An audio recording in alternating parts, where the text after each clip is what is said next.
Good morning, ladies and gentlemen, and welcome to the Hamilton Lane Fiscal Third Quarter 2026 Earnings Call. At this time, all lines are in listen-only mode. Following the presentation, we will conduct a question-and-answer session. If at any time during this call you require immediate assistance, please press star 0 for the operator.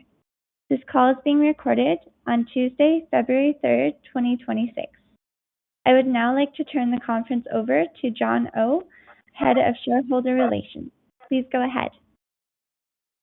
Thank you, Natasha. Good morning and welcome to the Hamilton Lane Q3 Fiscal 2026 Earnings Call. Today, I will be joined by Eric Hirsch, Co-Chief Executive Officer, and Jeff Armbruster, Chief Financial Officer. Earlier this morning, we issued a press release and a slide presentation which are available on our website. Before we discuss the quarter's results, we want to remind you that we will be making forward-looking statements. Forward-looking statements discuss our current expectations and projections relating to our financial position, results of operations, plans, objectives, future performance, and business.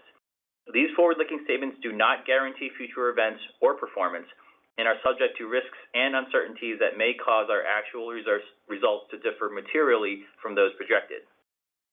For a discussion of these risks, please review the cautionary statements and risk factors included in the Hamilton Lane Fiscal 2025 10-K and subsequent reports we file with the SEC. These forward-looking statements are made only as of today, and except as required, we undertake no obligation to update or revise any of them. We will also be referring to non-GAAP measures that we view as important in assessing the performance of our business. Reconciliation of those non-GAAP measures to GAAP can be found in the earnings presentation materials made available on the shareholder section of the Hamilton Lane website. Our full financial statements will be made available when our 10-Q is filed. Please note that nothing on this call represents an offer to sell or a solicitation of an offer to purchase interest in any of Hamilton Lane's products. Let's begin with the highlights, and I'll start with our total asset footprint.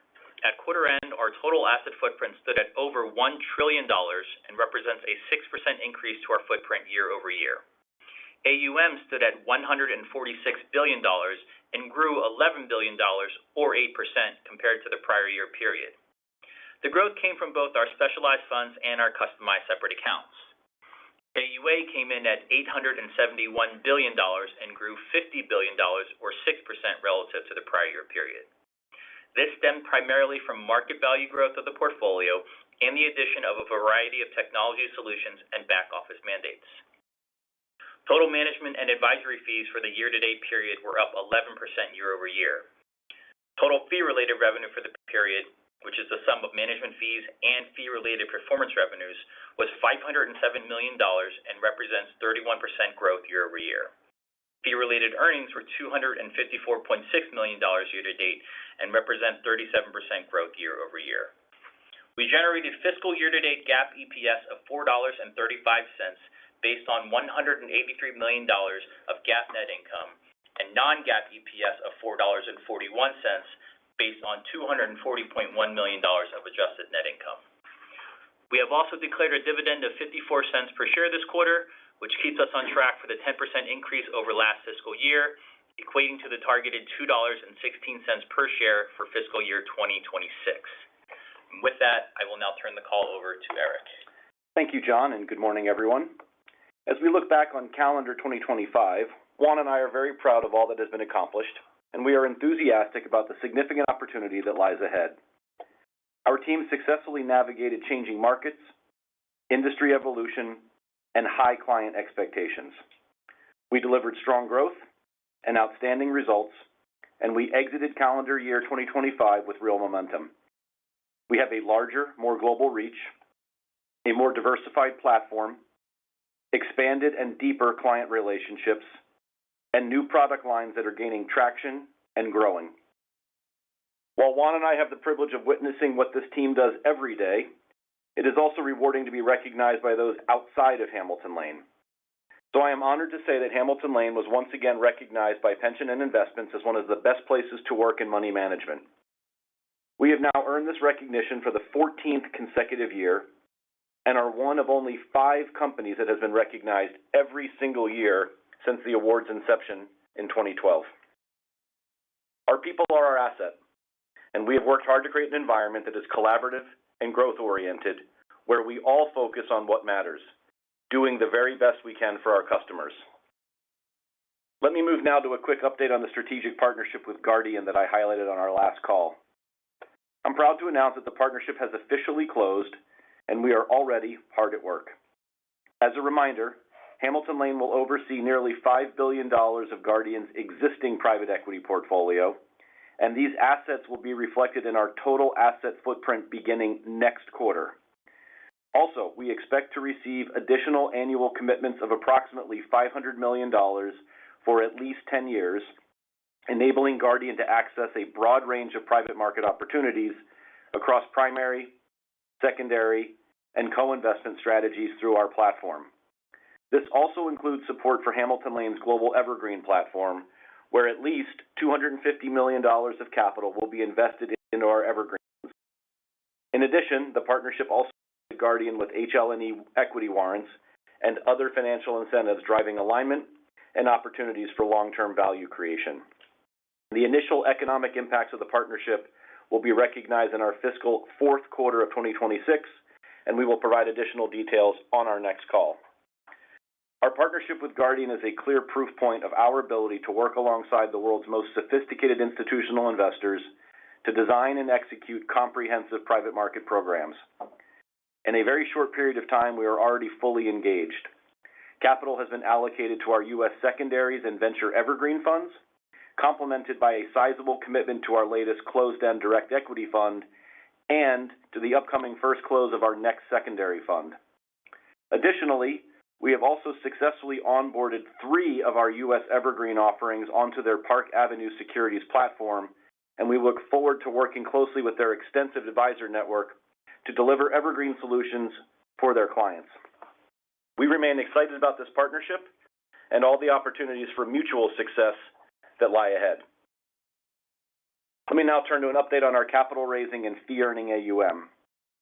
Total fee-earning AUM stood at $79.1 billion and grew $8.1 billion, or 11%, relative to the prior year period. Net quarter-over-quarter growth was $2.7 billion, or 4%. Fee-earning AUM growth continues to be largely driven by our specialized fund platform, with our semi-liquid evergreen products leading our strong momentum. The combination of our net positive fundraising, product additions, and strong performance has driven the growth of total fund net asset value in our evergreen offering.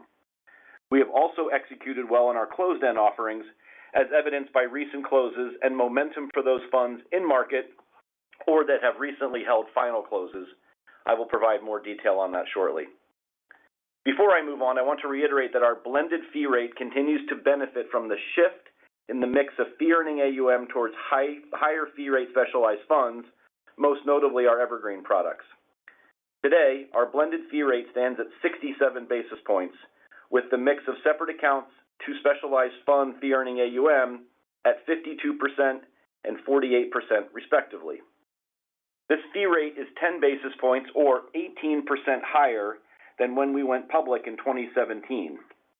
Then, our mix was 67% customized separate accounts and 33% specialized funds.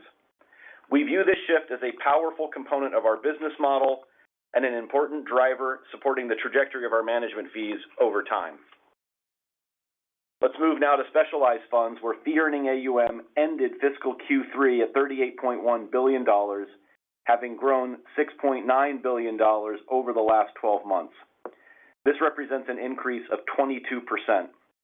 Quarter-over-quarter net growth was $2.4 billion, or 7%, with much of this driven by our evergreen platform, with a strong combination of net new flows and positive net asset value appreciation.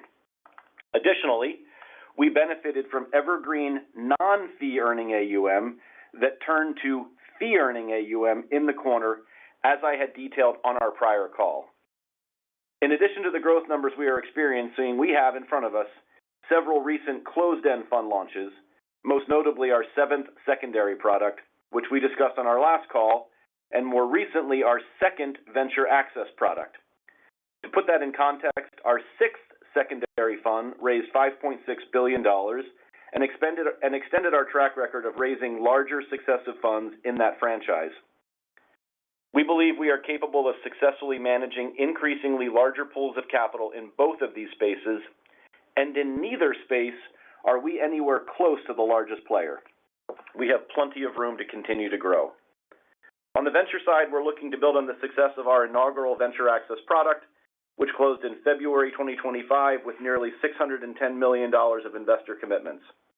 We currently expect to hold first closes for both the new secondary fund and the second Venture Access fund sometime in the second calendar quarter of 2026. Now let's move to the rest of the product suite, and I'll start with our sixth Equity Opportunities Fund.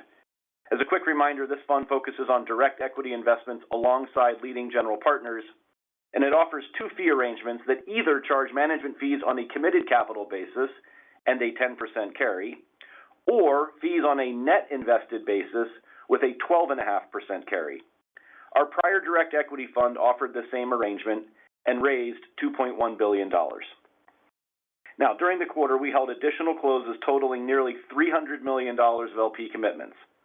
Then in January, we held another close of approximately $500 million. So taken together, the fund now stands at over $2.3 billion, and at that size, we have surpassed the prior fund by nearly 15%, and we have solid visibility on additional capital in the pipeline that has yet to close. The management fee mix is currently about 35% on committed capital and 65% on net invested. Jeff will provide additional detail on the retro fees associated with the capital that closed both in the quarter and post-quarter end. We expect to hold a final close for this fund over the coming months, and we remain focused on finishing this fundraise on a strong note. Turning now to our second infrastructure fund. As a reminder, this strategy focuses on direct equity and secondaries across the infrastructure landscape, and the fund earns management fees on a net invested basis. I am pleased to report that just yesterday, we announced the final close, bringing total capital raised in and alongside the fund to nearly $2 billion, with over $1.5 billion coming into the fund and nearly $400 million alongside the fund and related vehicles. At this size, we have now more than tripled the capital raised in our inaugural infrastructure fund. This second vintage is off to a strong start with over 40% committed as of December 31st. We view this outcome as evidence of our ability to launch and scale new strategies, and we remain confident in our ability to further grow this franchise. Let's now turn to our annual Strategic Opportunities Fund, which is our closed-end direct credit strategy. As a reminder, this fund charges management fees on a net invested basis. On December 31st, we held the final close for the ninth series and raised a total of $527 million of investor commitments. This will be our final series of our Strategic Opportunities franchise. When we launched our Strategic Opportunities franchise more than a decade ago, private credit looked very different. Investors looking for a blended approach between senior and junior credit, and we built a product to match. Now, over time, private credit has scaled and has become more segmented, and investor preferences have followed. We're now reshaping how we position and construct this closed-end franchise, so it's set up for the next leg of growth and better aligned with how clients are allocating across senior, junior, and opportunistic credit. We are in process of launching a variety of closed-end credit funds that are more segmented, and those will sit alongside our credit evergreen funds, but they will now follow a more traditional fundraising cadence where we raise capital every few years. Importantly, the management fee dynamics will be unchanged. Fees will continue to be charged on a net invested basis and will move into fee-earning AUM as capital is deployed. We launched our first credit vehicle 10 years ago, and then we managed a sum total of $70 million in credit product AUM. Today, across closed-end and evergreen, we are managing nearly $4 billion in fee-earning AUM, reflecting a compounded growth rate of more than 45%. While we are proud of this success, we also recognize how modest this is in context of the credit markets, and we are excited to continue scaling this business in a very significant way, and we believe we have a clear path to do just that. Let's now move to our Evergreen platform. Our Evergreen platform delivered another strong quarter. For the quarter ended December 31st, 2025, we generated over $1.2 billion of net inflows across the suite, driven by a combination of expanded product offerings, robust fundraising, and solid investment performance. At quarter end, total Evergreen AUM reached over $16 billion, representing over 70% year-over-year growth. Within that total, our core multi-strategy private markets offering continues to anchor the platform. It ended 2025 at over $11.7 billion of AUM and once again delivered sustained positive net inflows. We are making real progress broadening distribution for this flagship strategy in the U.S. and internationally, while also seeing healthy recurring flows from existing partners, many of whom are now adding allocations to our newer Evergreen strategies. Turning to credit. Despite recent headlines and volatility in certain parts of the private credit market, our International Credit Evergreen Fund remains on extremely solid footing. It continued to generate positive net inflows in the quarter, with AUM surpassing the $2 billion mark at calendar year-end 2025. Performance remains strong with a since inception net annualized return of over 9.5% and positive monthly performance throughout all of calendar year 2025. December net inflows were the fourth highest month since its launch in 2022, and for calendar year 2025, we averaged over $90 million of monthly net inflows. In addition to that, we remain on track to introduce its U.S. registered counterpart in the coming months. Finally, we are encouraged by the trajectory of our newer Evergreen offerings. Both our Infrastructure Evergreen, which was launched in the second half of 2024, and our Secondaries Evergreen, which was launched in early 2025, are both approaching the $1 billion AUM threshold respectively. That progress reinforces our conviction that the Evergreen platform can be, and is increasingly becoming, a multi-strategy, multi-asset growth engine for the firm over time. Let's wrap up here with customized separate accounts. At quarter end, customized separate account fee-earning AUM stood at $41.1 billion and grew $1.3 billion or 3% over the last 12 months. Net quarter-over-quarter growth was $280 million or 1%, with the gross contributions stemming from a mix of new client wins, re-up activity from existing clients, and contributions for investment activity. This was offset by fee basis step-downs and returns of capital stemming from exit activity. We continue to carry substantial committed and contractual dry powder ready to deploy, supported by a strong pipeline of mandates that have been awarded and are currently moving through the contracting stage. Across our platform, we have long-dated relationships with the majority of our separate account clients and have experienced minimal churn over our history, underscoring the durability and depth of these partnerships. Because separate account programs are highly tailored rather than formulaic, the pace at which they move from sale to full deployment can vary, introducing timing variability in which assets and revenues come online. In fact, in December alone, we closed on more than $2 billion of new SMA capital, coming from a mix of existing client re-ups, new service lines with current clients, and new relationships to Hamilton Lane. Behind that, our pipeline of live opportunities to various stages of negotiation remains sizable and in the multi-billion-dollar range. That said, we continue to see our clients adopting and desiring product solutions at a faster pace than SMAs. We believe that serves them and us well. Let me move now to the update on our latest addition to the Hamilton Lane Innovations portfolio, where we utilize our balance sheet capital to invest in differentiated technology solutions that broaden access to the asset class, enhance the investor experience, and strengthen the overall infrastructure of the private markets ecosystem. On January 6th, we announced an investment in Pluto Financial Technologies alongside Apollo, Motive Ventures, and Portage. Pluto operates at the intersection of two important trends for our industry: the continued expansion of private markets and the growing need for sophisticated, technology-enabled infrastructure to support that growth. Pluto's platform is built specifically for private market investors and uses AI-driven technology to connect directly to underlying portfolios, providing access to credit without forcing the sale of positions or the need to work through multiple intermediaries. The objective is straightforward: give investors a practical liquidity tool while allowing them to stay committed to their long-term private market allocations. As individual investors continue to allocate more capital to the private markets, and in turn, become incrementally larger and larger parts of investor portfolios, the importance of liquidity has only increased. Historically, many individual investors and their advisors view limited liquidity as a barrier to meaningful allocation, even when they were convinced of the return and diversification benefits. As structures, secondary solutions, and product design have evolved to offer more frequent liquidity windows and better tools for managing flows, we are seeing that hesitancy begin to fade.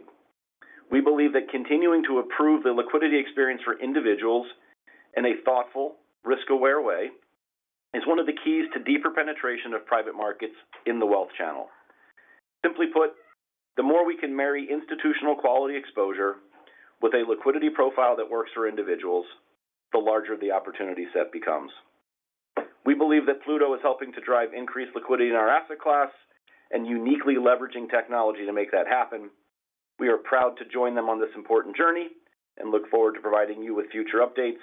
And with that, I'll pass the call to Jeff to cover the financials. Thank you, Eric, and good morning, everyone. Year-to-date for fiscal 2026, management and advisory fees were up 11% from the prior year period. However, this includes the impact of nearly $21 million of retro fees from specialized funds, namely the final close for our sixth secondary fund in the prior year period versus $2 million in the current year-to-date period, stemming primarily from our latest direct equity fund. Total fee-related revenue was up 31%, largely driven by fee-related performance revenues recognized year-to-date in fiscal 2026 versus a minimal amount during the same period in fiscal 2025.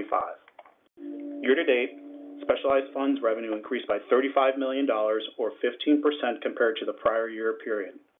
Growth in specialized fund revenue was driven by continued growth in our Evergreen platform, which continues to be a key driver of specialized fund fee-earning AUM. Again, the year-over-year growth here was impacted by the retro fee element that I just alluded to. Moving on to customized separate accounts, revenue increased $4 million, or 4% compared to the prior year period due to the addition of new accounts, re-ups from existing clients, and continued investment activity. Revenue from our reporting, monitoring, data, and analytics offerings increased by over $5 million, or 24% compared to the prior year period, as we continue to produce strong growth in our technology solutions offering. Lastly, the final component of our revenue is incentive fees, which totaled $136 million for the period. This amount includes fee-related performance revenues stemming primarily from the quarterly crystallization of performance fees from our U.S. Private Assets Evergreen Fund, with additional contributions coming from our more recently launched Evergreen funds. Let's turn now to our unrealized carry balance. The balance is up 15% from the prior period, even while having recognized $77 million of incentive fees, excluding fee-related performance revenues during the last 12 months. The unrealized carry balance now stands at approximately $1.5 billion. Moving to expenses, fiscal year-to-date total expenses increased $40 million, or 14% compared with the prior year period. Total compensation and benefits increased $29 million, or 15%, due primarily to increases in operating performance, headcount, and equity-based compensation. This was offset by lower incentive fee compensation due to a decrease in non-FRPR incentive fee revenue compared to the prior year period. G&A increased by $11 million. We continue to see growth in revenue-related expenses, including the third-party commissions related to our U.S. Evergreen product being offered on wirehouses. We will continue to emphasize that while overall G&A expense has increased over time, the bulk of the increase stems from these revenue-related expenses, which is a good thing and can be an indicator of growth to come. We continue to successfully offset this with cost savings and expense discipline in other parts of the business where we have discretion. Let's move now to FRE. And just a quick reminder, FRE will now include the fee-related performance revenues and exclude the impact of equity-based compensation in the calculation of FRE. With that, fiscal year-to-date FRE came in at $255 million and was up 37% relative to the prior year period, while FRE margin year-to-date came in at 50% compared to 48% for the prior year period.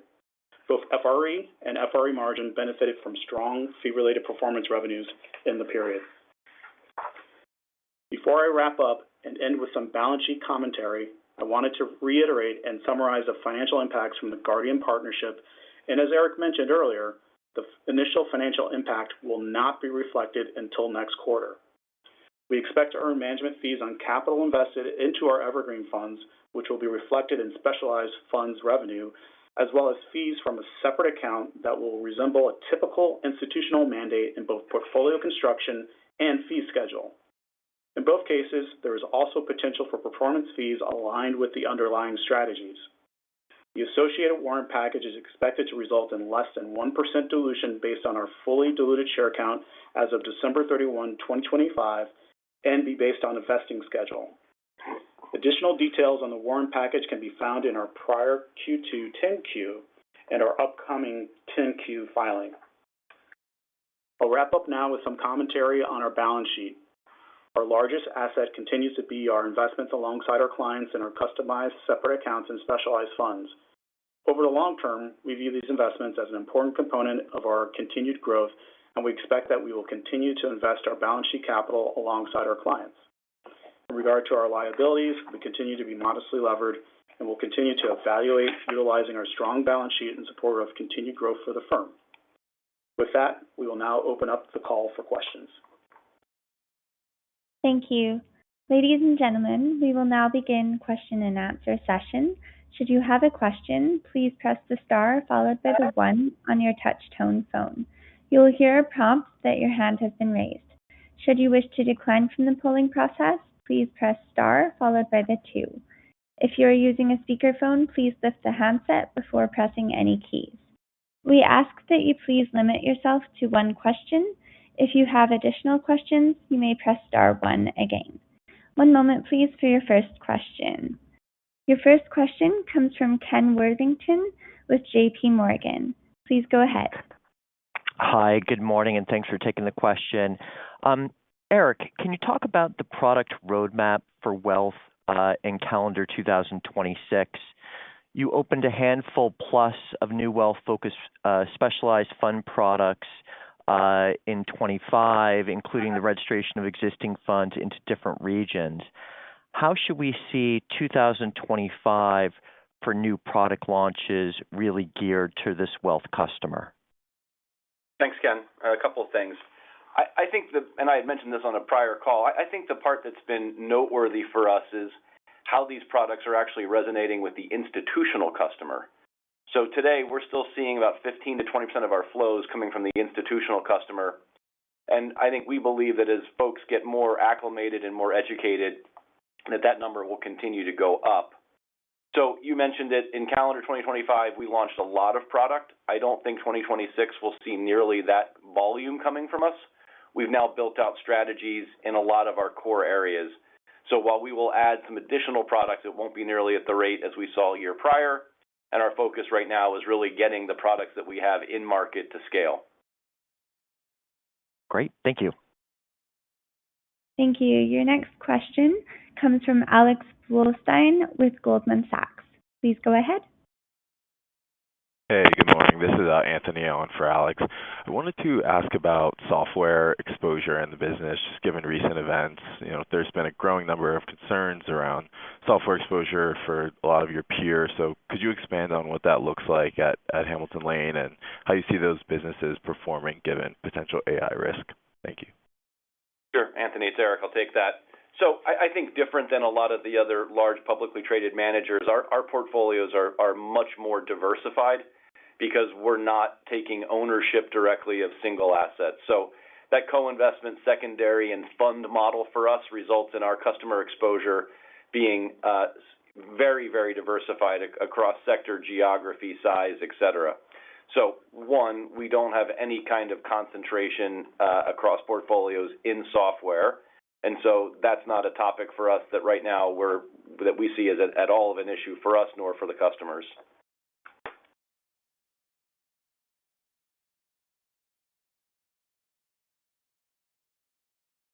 Thank you.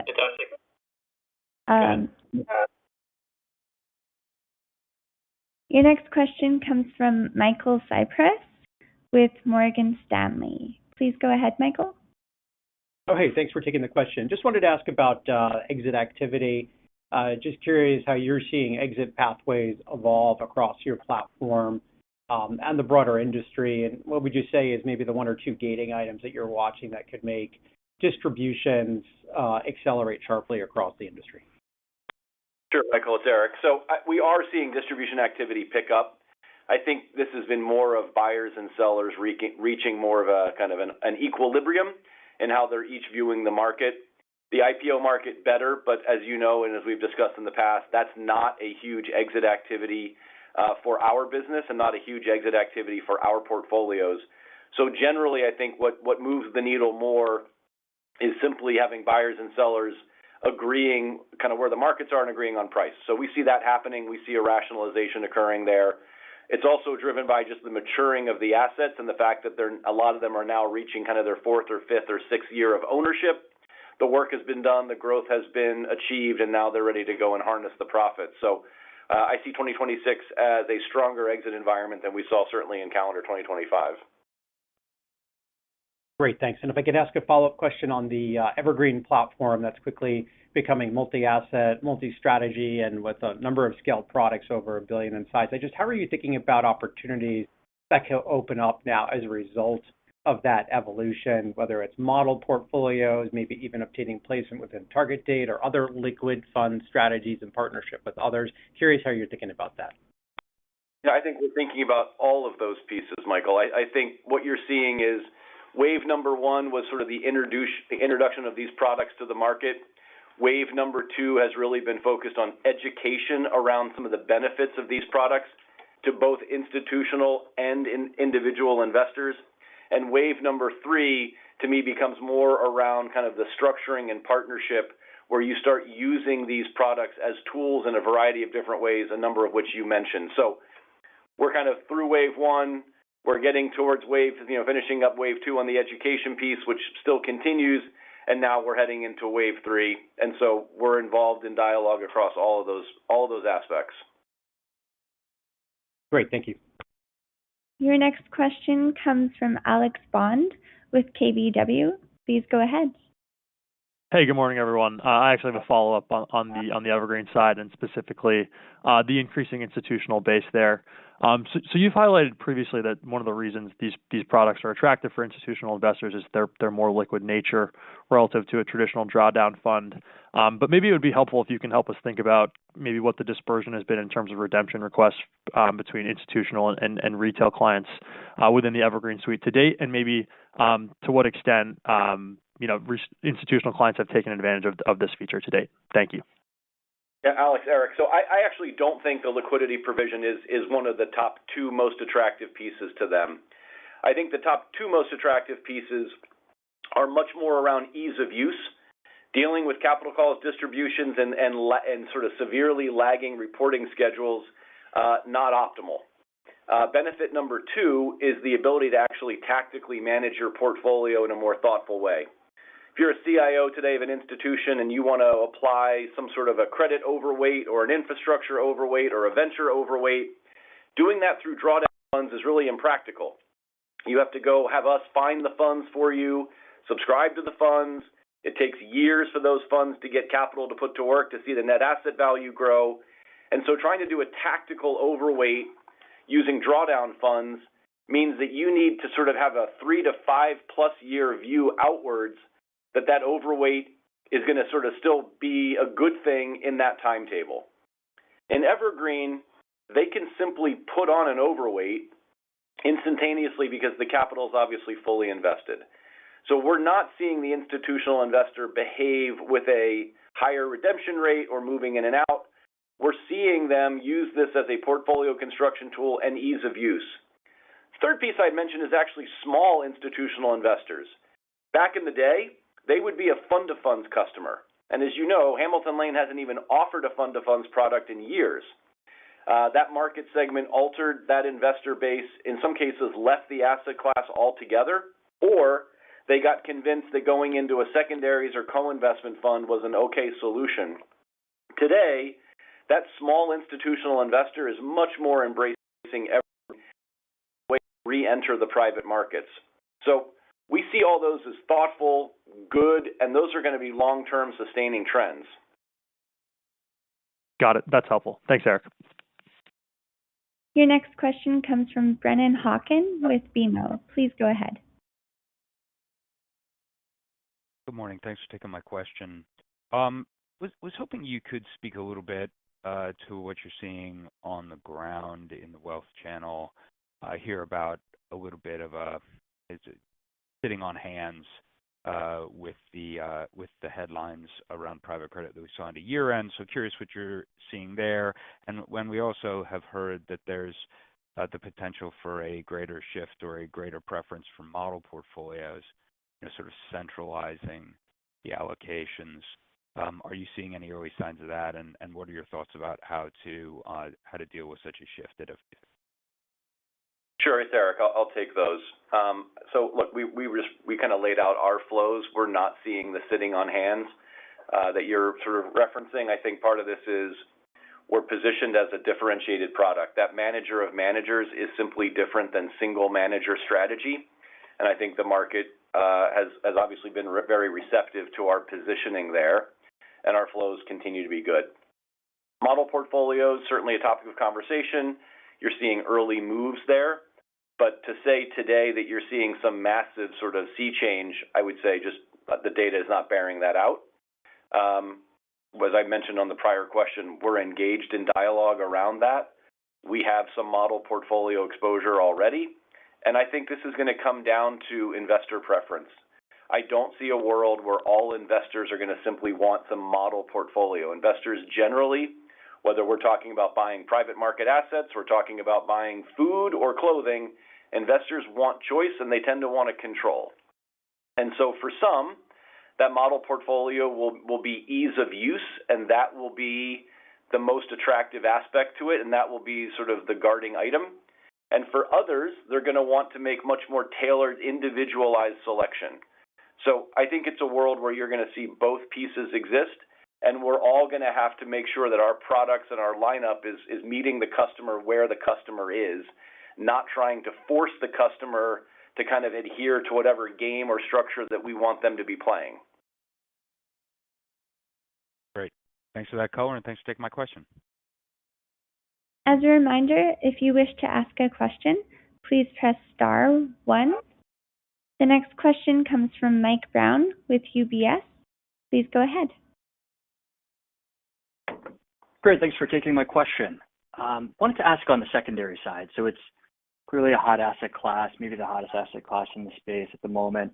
And the industry saw record capital raising for the industry last year. One of the funds that closed was over $30 billion. Not expecting a $30 billion fund for Hamilton Lane yet, but when you think about Fund 7, we look at Fund 6, that closed at $5.6 billion. That was up over 40% versus the prior vintage. So when we're thinking about Fund 7 and the tailwinds for the space, any view on relative size versus the prior vintage, and maybe just touch on how investor sentiment and interest is in secondaries currently? Sure, it's Eric. I'll take that. So as you noted, the space has grown. I frankly think if you step back and just look at that at a macro level, it's healthy. Liquid investors is a good thing. It gives people more choices. And so investors more liquid options, whether it's through traditional secondaries or whether it's through our recent partnership with Pluto. We think all that's good. Second point, it's still one of the most undercapitalized parts of our asset class. If you look at capital raised relative to size of deals brought to market, huge capital mismatch. There's not nearly enough capital in the market to deal with sort of the demand and interest of transactions looking to get financed. So massively undercapitalized. Scale, third point, has also changed. So industry is getting a lot bigger. Funds are getting bigger as a result of that. And so what it means to be a big secondary player today is very different than what it meant to be that sort of big player 10 years ago. I think for us, we've tended to be more of a mid-market oriented player. And so that has sort of caused us to still grow substantially, as you noted, from fund to fund to fund. Our goal is to continue to be one of those leading players, and so that means there's a whole lot of runway ahead of us. So as I said very clearly on the call, we are not one of the top handful of largest players in the space. We have aspirations to continue to move up market, and we think we've got a lot of room to do that. And we are, based on investor sentiment, management meetings, feedback, et cetera, all that feels encouraging. Great. Thanks, Eric. Thank you. And as one more reminder, if you wish to ask a question, please press star followed by the 1. As there are no further questions, Mike Brown has one more question. Please go ahead, Mike. Great. Thank you for taking the follow-up here.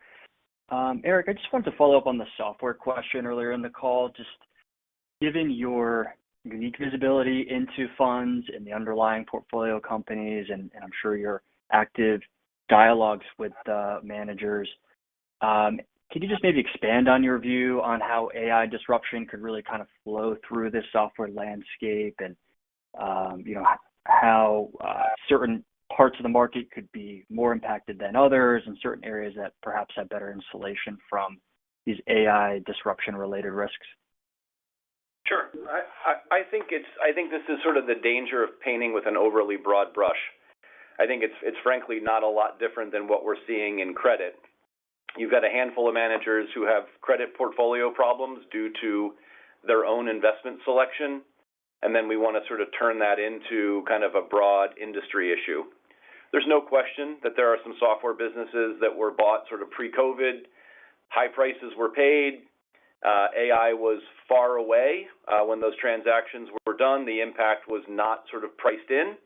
And there will be certainly some companies that are going to struggle and are going to struggle to result in good performance or any performance for their investors.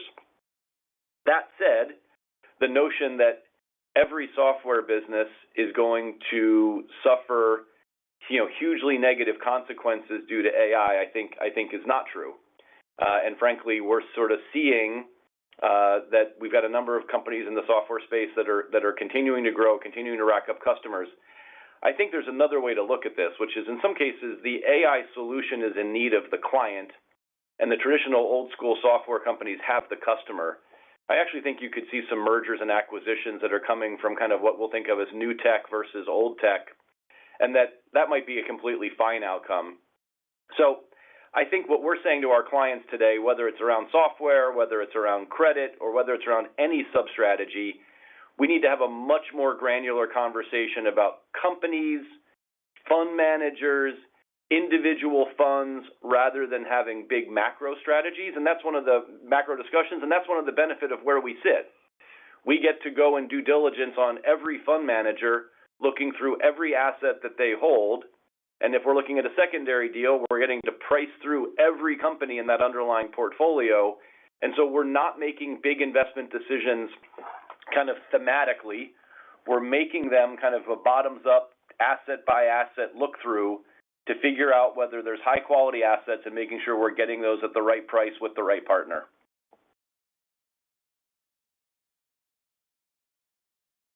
Thank you. And this concludes the question and answer session for today. I will now turn the call over to Eric Hirsch, Co-Chief Executive Officer, for closing remarks. Please continue. Just wanted to say we're proud of the quarter. Juan and I are very proud of the team for the hard work. This doesn't happen by accident. It takes real effort, particularly in this kind of market environment. We appreciate your time, support, and the questions. And for those of you on the East Coast, stay warm. Thank you. Ladies and gentlemen, this concludes today's conference call. Thank you for your participation. You may now disconnect.